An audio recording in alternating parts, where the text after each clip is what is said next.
જય માતાજી મિત્રો, મંત્રોની દુનિયા કલયુગમાં તમારું સ્વાગત છે। મિત્રો, અગાઉ આપણે અવનવા દેવી દેવતાઓના મંત્રો વિશે જાણેલું છે। આજે પણ હું તમને એક મંત્ર આપવાનો છું, એટલે કે ગણપતિ દાદાનો મંત્ર।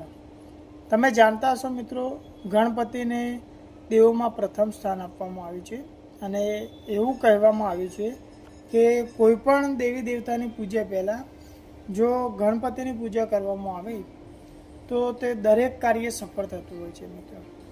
તો આના માટે જો તમને કોઈ મુશ્કેલી હોય કે કોઈ તકલીફ હોય તો તમે આ ગણપતિ મંત્ર જાપ કરી શકો છો મિત્રો।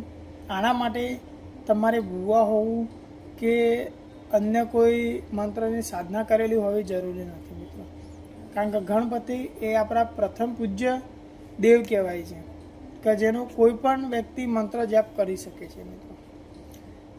મંત્ર આપવું એ પહેલાં મારી ચેનલને લાઇક અને સબસ્ક્રાઈબ જરૂર કરજો અને શેર પણ કરતા રહેજો મિત્રો। જોઈએ મિત્રો મંત્ર કઈ રીતના છે, તો મિત્રો મંત્ર આ પ્રમાણે છે।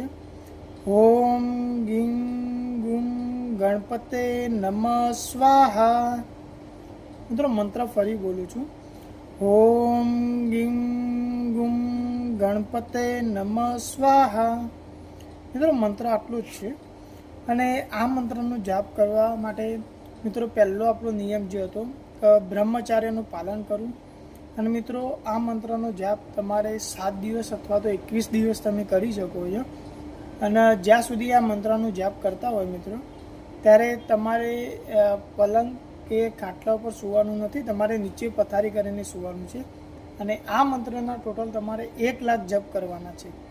તમે 7 દિવસમાં પણ પૂરો કરી શકો છો અને 11 દિવસમાં પણ પૂરા કરી શકો છો મિત્રો। આ મંત્રનો જાપ તમારે સવારે જ કરવાનો હોય છે। સવારે તમે નાહી ધોઈ અને સ્વચ્છ કપડાં પહેરીને આ મંત્રનો જાપ કરો છો અને મંત્રનો જાપ 1 લાખ જ્યારે પૂરા થાય છે ત્યારે દશાંશ પંચ ખાદ્ય વસ્તુ એટલે કે 5 ખાદ્ય વસ્તુ જેમાં આપણે અનાજ લેતા હોઈએ છીએ એનો એક હવન કરવાનો અને મિત્રો આ પ્રમાણે છેલ્લા દિવસે એની વિધિ પૂરી કરવાની હોય છે। જો આ મંત્ર તમે જાપ કરી અને સિદ્ધ કરો છો મિત્રો તો તમારા દરેક જે વિઘ્નો હોય છે એનો દૂર થતા હોય છે અને તમને સારી એવી ધાર્મિક સિદ્ધિ પ્રાપ્ત થતી હોય છે મિત્રો। બીજો પણ એક ગણપતિ દાદાનો મંત્ર છે, એ પણ હું તમને જોડે જોડે આપી દઉં।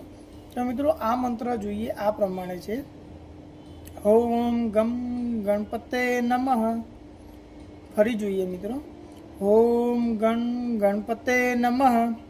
તો મિત્રો આ મંત્રને જાપ કરવો હોય તમારે તો કોઈ કુંભાર એટલે કે પ્રજાપતિ હોય ત્યાંથી એક થોડીક માટી લાવવાની રહેશે અને એના પછી ગણપતિની મૂર્તિની આપણે સ્થાપના કરવાની અને એની પૂજા કરવાની રહેશે।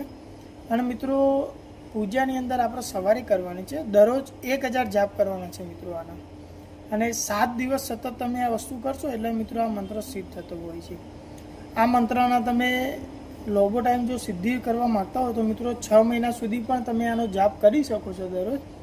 અને જો 6 મહિના સુધી તમે જાપ કરો છો મિત્રો તો તમને સારો એવો ધનમાં લાભ થાય છે, તમારા દરેક કાર્યો એવા સફળ થતા હોય છે મિત્રો।